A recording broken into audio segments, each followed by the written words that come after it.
Cormet de Roseland. Ça remonte, c'est l'arrière. Beaufort, à Rèche. Voilà. Je viens de m'arrêter de me mettre en Pikachu. Ouais, Pikachu, ouais, c'est uniquement pour la couleur la référence, hein, c'est tout. Hein. Oui, la veille, ils avaient donc réellement ouvert le Cormet de Roseland. Et comme tu as vu dans l'épisode précédent, j'étais passé par une route, par les chemins de traverse. Et puis comme ils avaient annoncé du très mauvais temps, j'étais resté à glandouiller. Ouais, on dit ça comme ça. Je sais pas, je regarde la météo, après ils disent non, que ça se réessuie, qu'il va faire pas si mauvais que ça. Alors je décide de partir, il était quand même déjà pas de bonne heure, je pars. Et puis bon, on voit quand même, le temps il est un petit peu grisonnant hein, quand même. Et me voilà prendre la direction un peu plus officielle, par une route plus classique. Direction Cormet de Roseland.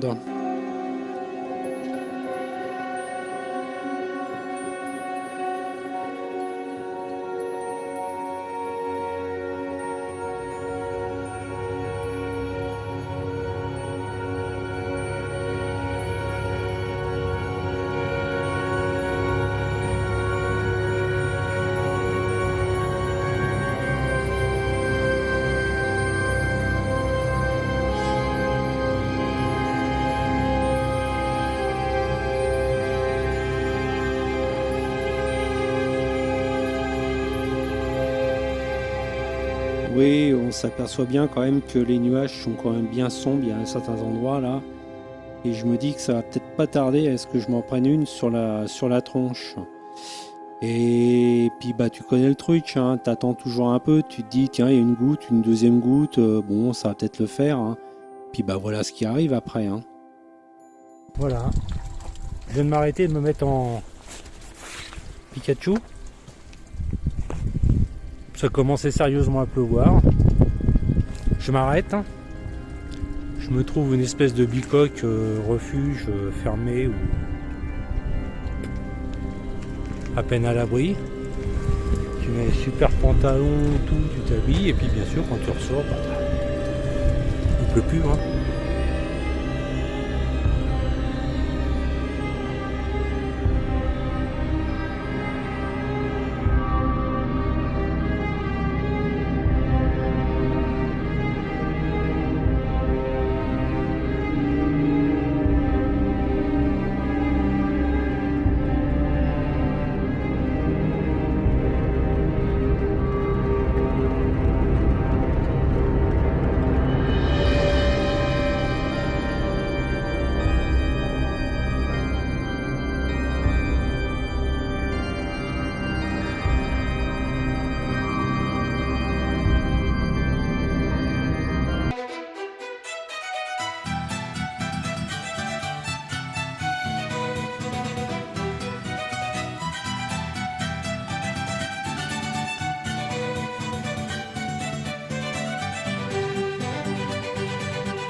Bien le petit effet noir et blanc, non? Hein? Le petit moment de panique avec la musique et tout, super. Bon allez, je vais chercher les clés et au moment où je repars, coup de bol, je les ai retrouvés et en même temps, la probabilité que le proprio ou je sais pas qui, ça doit être une maison de berger ou un truc dans ce genre-là, le gars il arrive en même temps que moi je suis là, franchement la proba elle est incroyable. Et ben si, et ben voilà. Le traditionnel arrêt devant nos panneaux, ceux-là ils ont été photographiés des millions de fois certainement, et moi y compris. Un petit bonjour aux marchands de saucissons fromage qui dès l'ouverture du col est présent. Et puis redescente sur le lac et après direction Beaufort.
Donc me voici arrivé à Beaufort.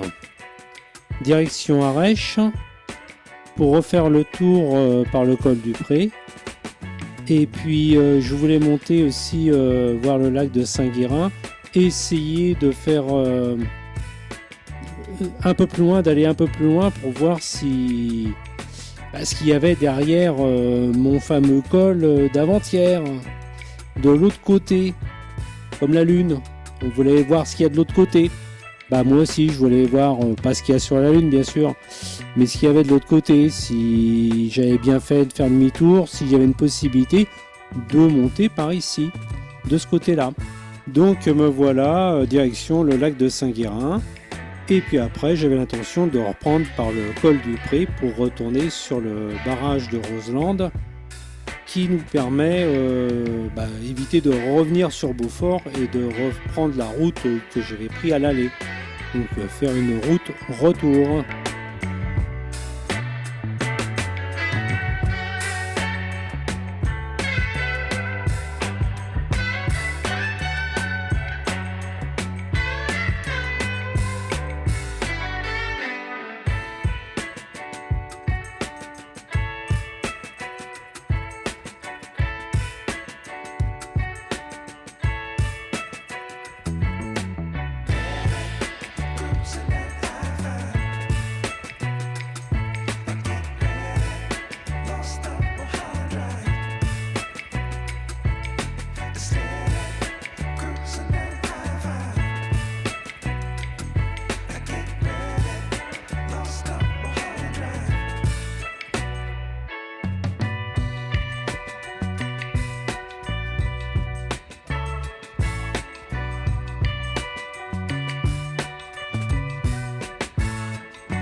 Très souvent sur ce genre de route où il y a qu'une seule voie, on va dire, tu te dis bon, c'est bon, je mets pas le GPS, je mets pas de carte, rien, puisque de toute façon je risque pas de me paumer. Oui, ça c'est sûr, ça va bien. Seulement il y a plein de petites routes à droite à gauche, et puis ce qui va arriver arriva, je me suis dit c'est bon, je connais, j'ai juste à suivre le col du Pré. Seulement il y a un petit truc que je n'avais pas vu en passant. Oui, donc là ce serait mieux que je m'arrête, que je fasse une petite marche arrière. Oui, parce qu'il y a une marche arrière sur ma bécane. Voilà, et voilà, c'est tout droit le barrage de Saint-Guérin. et c'est pas du tout sur la gauche. Voilà, c'est marqué dessus, barrage de Saint-Guérin, et toujours avec mes petits bonhommes bleus. Ça me suit partout, tiens, le bleu et le jaune aussi, tiens, les deux pissenlits. Un peu sec, hein, le barrage quand même, hein. Il va se remplir. Oui, le temps de fabriquer une FZ6 à turbine. Et puis, me revoilà, de l'épisode de samedi. Oui, regarde l'épisode de samedi. Il y a toute l'explication. Et ça, c'est de l'autre côté. Donc là, jusqu'à maintenant,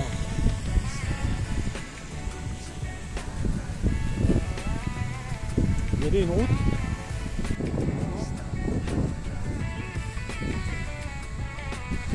C'est un chemin. Et ça me fait traverser tout là-haut. Voilà, c'est-à-dire que le samedi, j'étais de l'autre côté. Aujourd'hui, on est lundi. Hier, ils ont ouvert le Cormet de Roseland. Et me voilà parti faire un tour, voir si je pouvais y avoir accès. Non, et d'ailleurs, il y a encore plus de neige de ce côté-là, vu que c'est un versant un peu plus à l'ombre. Et j'en ai aussi profité pour enlever la veste de pluie, car à ce moment-là, il faisait très beau et très chaud, même si on n'était que mi-mai.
Quand j'ai pris le virage à gauche tout à l'heure, je me suis aperçu 5 minutes plus tard que j'ai pas pris la bonne direction. Du coup, après mon demi-tour, j'ai filmé la première montée, la descente et la deuxième montée. Alors avec tout ça, j'ai eu une idée de séquence amusante, juste pour le fun. Et dans les deux fenêtres du haut, tu peux aussi chercher les erreurs qu'il y a entre l'une et l'autre. Allez, top chrono, c'est parti!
Alors, question, t'en as trouvé combien des différences? Car regarde, j'ai encore ma veste jaune là.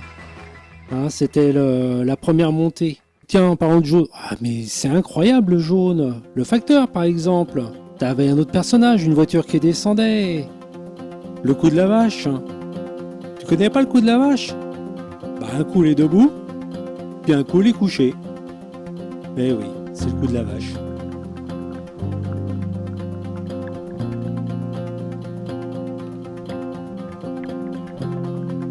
Je vais te laisser finir cette vidéo avec musique et des superbes images. Et à bientôt pour le prochain épisode.